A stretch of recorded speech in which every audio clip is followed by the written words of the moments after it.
I don't know if in all the reopened bars, the ones that are, I don't know if everyone is sitting around talking about Brainard versus Powell. Maybe not.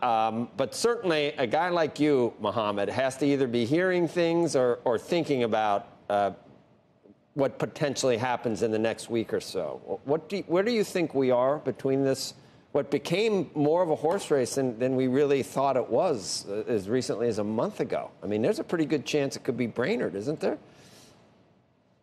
There is. Let me first say I'm not hearing anything. What I am sensing is people recognize that both of them have experience. They recognize that both of them mean continuity, and they recognize that both of them would get through Congress. Where it's different is expertise. One is an economist, Lael Brainard, and the other one is a lawyer, Jerome Powell. And I think that that is a critical issue as you look forward in terms of who do you want navigating the FOMC. And would you have a preference, Mohamed, at this point, knowing what you know?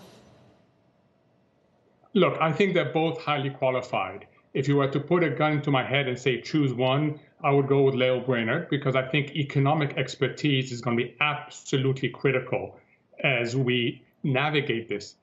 Joe, there's been a significant change in the last few weeks. The direction of travel is very clear. Take the inflation threat more seriously.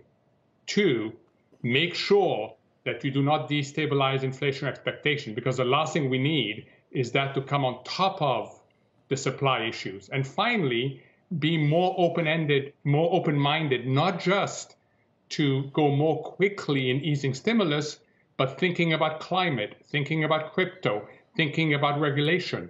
So I think the direction of travel is clear, and that's why the odds have changed.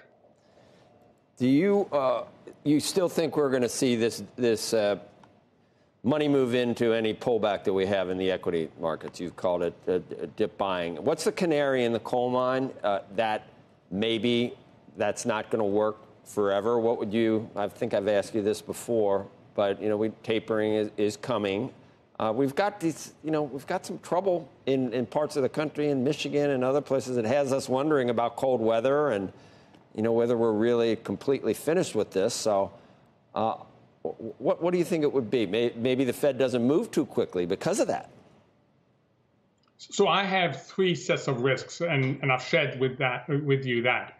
One is a policy mistake. And the most likely mistake we are facing is the Fed goes too slowly and then has to catch up, and then the market cannot cope with hitting the brakes. That's why you've heard me for the last 6 months say, ease your foot off the accelerator. It's a good time to ease your foot off the accelerator, because all of us want to avoid a hitting the brakes scenario. And that means, Joe, accelerating the taper next month. That's what that means, okay? So risk number 1 is that the Fed is too slow. Risk number 2 is that you get some sort of market accident.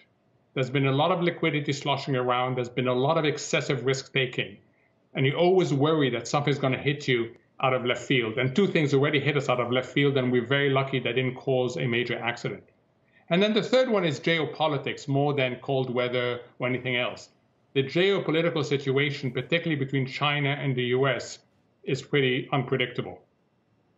It certainly is. So that's, if you had to rank those in terms of where you think the problem is, or just given percentages, what would you say? China seems, I don't know, that would be one of those black swans that kind of comes out of nowhere. Even though we talk about it a lot, none of us really believe that it's front and center.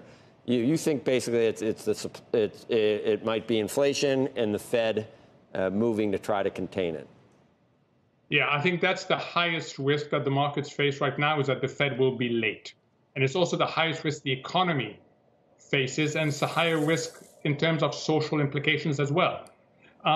In terms of China, if you want people to focus on a very low probability but high impact event, ask them what would happen to the marketplace and the global economy if China were to invade Taiwan. That will give you a feel for what a very low probability, high impact event looks like.